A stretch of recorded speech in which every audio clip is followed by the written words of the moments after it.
Okay, Math 10s, welcome back. We are continuing on with our numbers and radicals unit, and we are learning a new concept in this lesson called radicals. And this concept is going to continue for the next 3 lessons, so lessons 5, 6, and 7. And then it continues in 20-1, where there's going to be an entire unit devoted to something called radicals. Okay, you have seen radicals before, you just never knew we just never called it a radical when you were in grade 9. So essentially what a radical is the mathematical term for this symbol here. So in grade 9, you would have called that the square root symbol, but this in fact is a radical. Okay, so radicals are just going to be dealing with square roots, but then what's going to happen in math 10, 20, 30, we won't just be dealing with square roots, we'll be dealing with third roots and with fourth roots.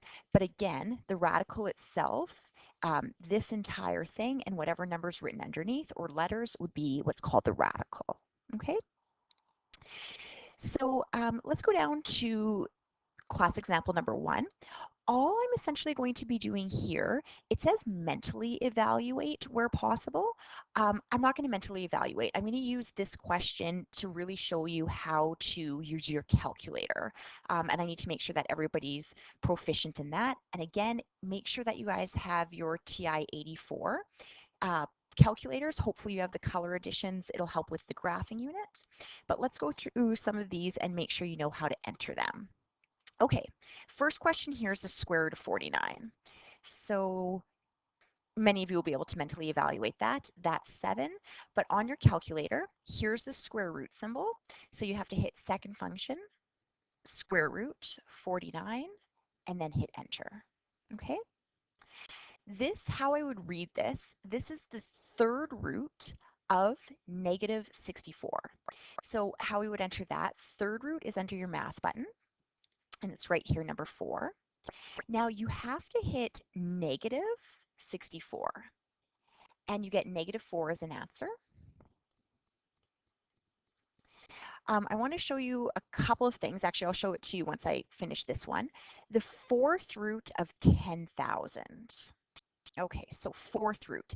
How we do that is I'm going to hit the number 4 first, and then I'm going to hit the math button, and I'm going to hit the number 5, and watch what happens to that number 4. It brings it up into this position here, which is called our index. So the fourth root of 10,000 is 10.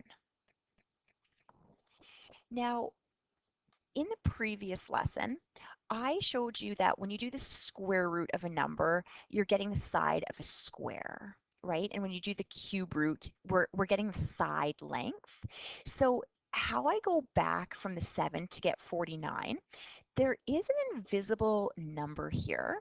There's an invisible index there, and that invisible number is a 2. So if it's not written, it's going to be the invisible number is a 2 there. That's the square root. So how I go back to get that 49 is 7 times 7 is equal to 49, right? To go over here, how did we get negative 64 using this answer of negative 4? So what I would do is I would do negative 4, and then because there's a 3 there, I'm going to times that negative 4 3 times, right? If I go to my calculator and I type in negative 4 to the power of 3, I get negative 64. How would you go backwards? And once you have this 10 answer, how would you get this 10,000, right? So what you would do is you would take your answer and you would say, okay, I need to multiply 10 by itself 4 times.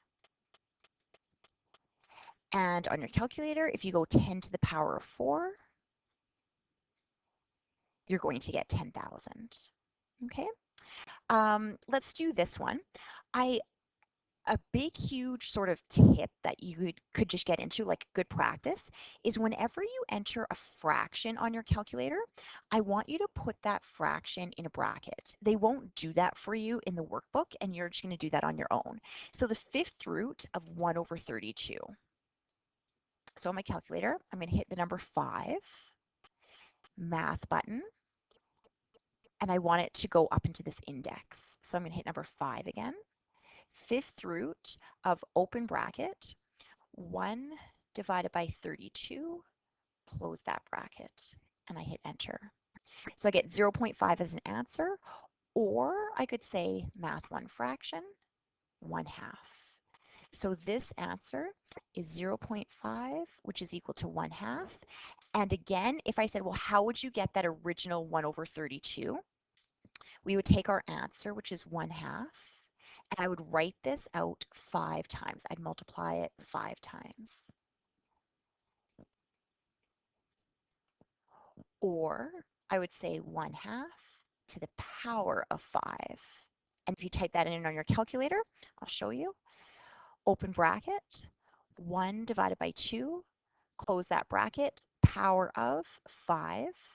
I get this, math 1 fraction, and I get 1 over 32. Okay, for the fourth root of negative 16. So for math, number 5, negative 16.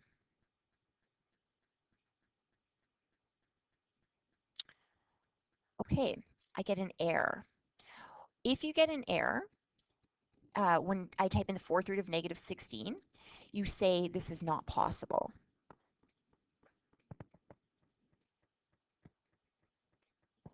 Okay. We'll talk about later on why that's not possible, but basically you can't times a number by itself 4 times, like a negative number by itself 4 times and get a negative answer, and so we'll discuss that one later. This is 2 times the third root of 125, so 2 math, the third root, which is number 4, of 125, and that's number 10, that's equal to 10. Okay, flip your page. And this is using the feature on your calculator, that math button. So you could just star this as your notes, but I sort of went over this. What I'm going to do is I'm going to do C and D with you, and I'll enter them, like show you how to enter this. And then I want you to pause this and do A and B, and I'll give you the answers. So if I was doing C, what I need you to realize is this is negative 3 times the fourth root of 50,625. Okay, so on my calculator, how I'm going to enter this is exactly sort of how I wrote this. So I'm going to take my calculator out, I'm going to type in negative 3 times the math button. I want number 5. Oops, and I could have actually entered my 4 first, but here I'll just do it this way. The fourth root of 50,625. So 50,625, and I get negative 45 as an answer. Okay, so make sure you're able to enter that. A lot of this lesson is just going to be, can you enter things on your calculator?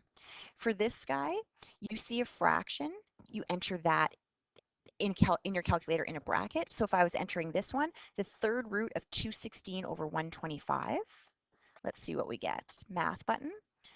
I want number 4. So the third root of open bracket 216 divided by 125. And I get 1.2, math 1 fraction, 6 over 5. Okay, like I said, see if you could enter the fifth root of 1024 and then enter the seventh root of negative 2187. Write the answers below and box them in.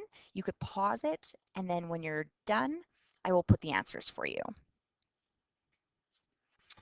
Okay, double check that you got a 4 here and a negative 3 here. Going on to class example 3, evaluate to the nearest hundredth. Couple of things. Hundredth is 2 decimals. So you have to just know that. Make sure you're able to round to 2 decimals. I want you to do A and B. I will do C with you, and then I'll give you the answers for A and B. So when I do C, if I see a fraction, I put that guy in a bracket. So this is 2/3 times the 4th root of 1,000.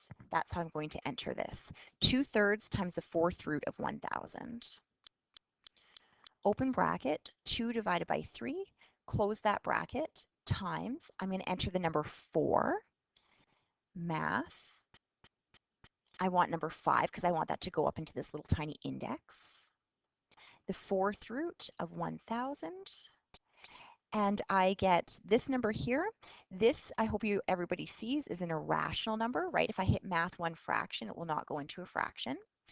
And rounded to the nearest hundredth, you would get 3.7. I would round this guy up to a 5, 3.75. Okay, pause it, do A and B, and then you could unpause it to get the answers. So the answer to A, you should have gotten 2.63 is the correct rounded answer, and the answer for B is 0.89 is the correct rounded answer. All right, let's go through radicals and break this down. So you could write this at the bottom of your page. Draw yourself a radical symbol, okay? And the number that goes here, so I'm going to put a little 4 here, and I'm going to call that the 4th root. There's 2 names for this. This, I will either call it the index or I will call it the root. When I read the radical, I read it as the 4th root of, and then I read what's under the radical sign. In your book though, or on a test, I'll often say I'll give you a radical like this, and I would say what's the index on a test? And you would say, okay, the index of this radical is 3, okay? So that's the index or the root. Use those interchangeably. Then whatever I write underneath my radical sign, so let's say I write 4 squared. Whatever you could circle under here, this is what's called the radicand. Okay, so in this example, if I said what's the radicand is 29.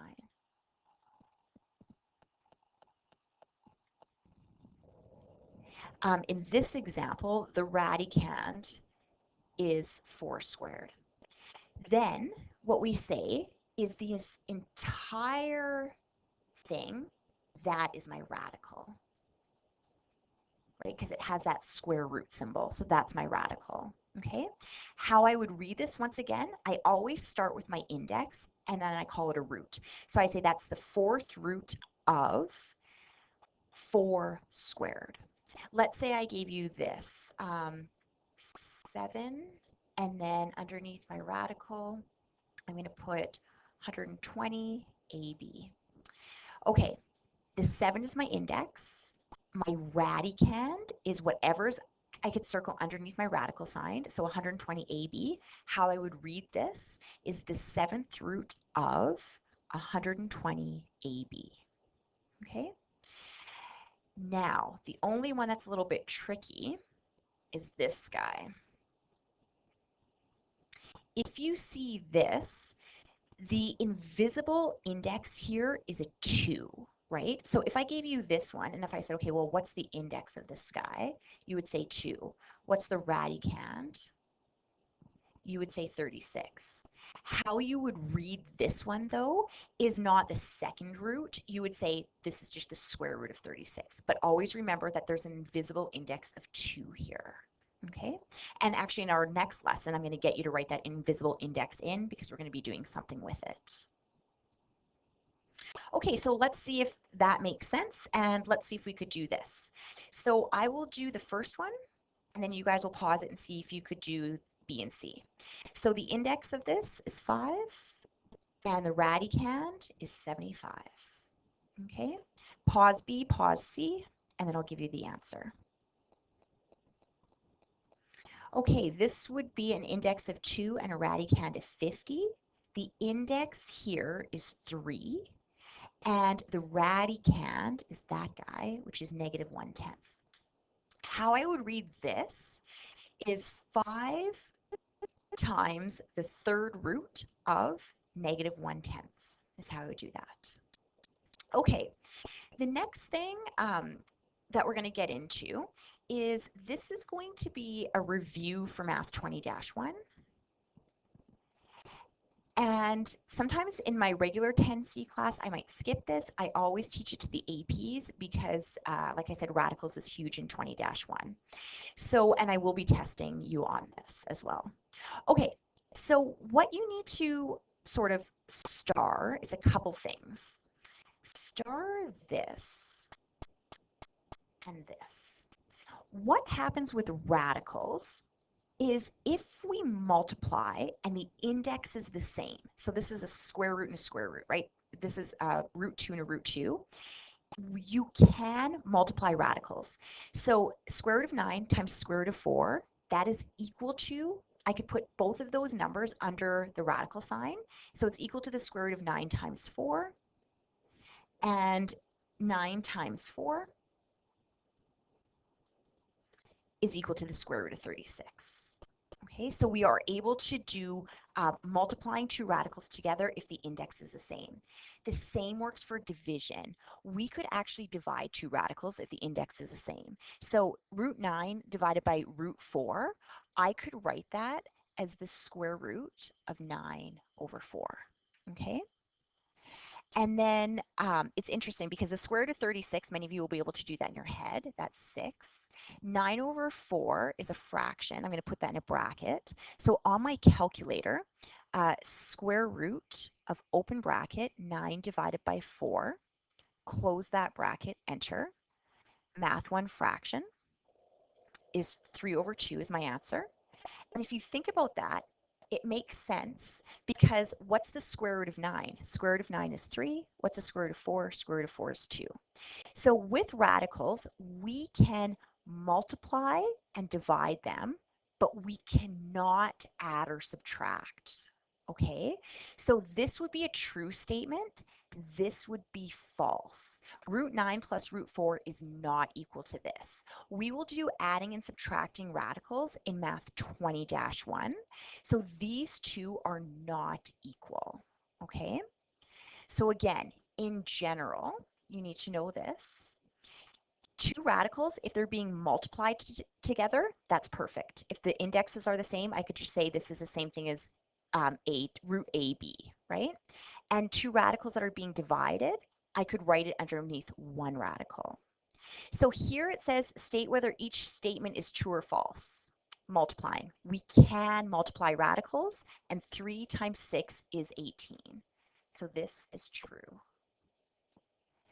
Okay, root 10 divided by root 20 divided by root 10. With division, we can write it underneath one radical sign. So that would be 20 over 10. 20 over 10 is the same thing as the square root of 2. So this is true. This guy here, can we add or subtract radicals underneath one radical sign? And the answer is no. It doesn't work like multiplication division. So root 16 plus root 9, if you type that into your calculator and then you typed this in, these two would not be equal. So this is false. Okay. So class example 6. Write the following as a single radical in the form of square root of x. So it wants it underneath one radical sign. So multiplication, I could do that. This is 8 times 3, and 8 times 3 is 24, root 24. Again, multiplication, they've already got it underneath one radical sign, so I just need to figure out what 7 times 3 is, and 7 times 3 is root 21. Next one, division. Okay, we could divide radicals, so that would be root 50 over 10, and 50 over 10 is the same thing as a square root of 5. Okay, now this is a little bit confusing the way this looks here, but let's kind of, I don't think I'd ever give you this on a test question, but it's good to sort of see how you would do this. How you would do this is you would always start with this inner radical, and you'd say to yourself, what's the square root of 100? So the square root of 100 is 10, right? So I solve that inner radical, and then there is a radical sign that I need to add. That's the outer radical, right? So it's root 10 over root 2, and this is the same thing as 10 over 2, the square root of 10 over 2, which is equal to root 5. Okay, so just to show you one more, if like you weren't really understanding that, let's say I gave you this, the square root of 25.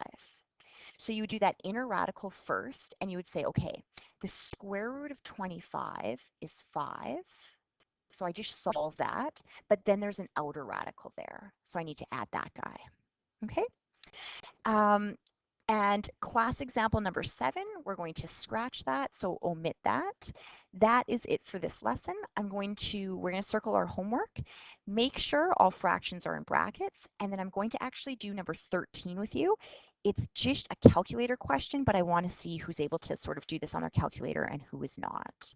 So let's circle these questions, 1A to E and J to K. So let's do that. So 1A,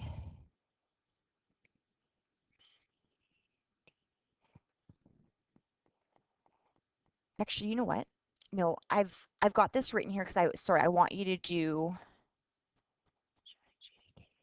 we'll go to L. I want you to circle all of these to L. Because again, I just want you to get practice. Can you enter this on your calculator? One of these, only one, when you type it in, you're going to get an error. So one of these is not possible. And again, every time you see a fraction, you put that in a bracket. Okay, so like this guy, put that in a bracket. Okay, so question number 1 I want you to do. I want you to do question 3. A, B, C, D, E. And just let's see if any are not possible. So for the ones I gave you, they're all possible. You'll get an answer. Circle question 4. To the nearest hundredth, remember, is 2 decimals. I'd actually like you to do question 5 as well. Nearest tenth is 1 decimal. On a quiz or a test, I would not answer that for you. So if you said to me how many decimals is a hundredth versus how many decimals is a tenth, I'd say you have to know that, right? It's not something I would answer. So make sure you're comfortable with that. Number 6 should be super simple. Number 8 we just did. So true or false. So remember, you could add you could multiply or divide. You cannot add or subtract. Number 9, I want you to circle. One of them that I'll do for you for number 9, okay, so you should be good with H now. I'll do this one for you. If I was to take care of the numerator, root 10 times root 6, that's 10 times 6, right? And that's over root 2. 10 times 6 is the same thing as root 60 over root 2. This is now division. It's 60 over 2, which is the same thing as root 30. Okay, so make sure for number 9 that you are good with that. And again, try H. Oh, H is nice because you're going to do the inner radical here and the inner radical here. And then remember, you take your whatever those answers are and you put them in the outer radical symbol. Okay, after 9, I want you to do 12 and 13. Okay, 13 we're going to do as a class. 13, I always get students to do this. Like if we're in class, I say, okay, everybody take out your calculators. I want to see who could enter, like who can use their calculators and who has trouble using them. So if we're going to enter this together, let's see how good you are, like actually using your calculator. Brackets, or sorry, fractions put in brackets. The 5th root of -7 over 8. So I'm going to clear this. So 5 math 5. The 5th root of, open bracket, -7 divided by 8, close that bracket. Then I'm going to scroll out. Okay. Then it says plus 2 times the 4th root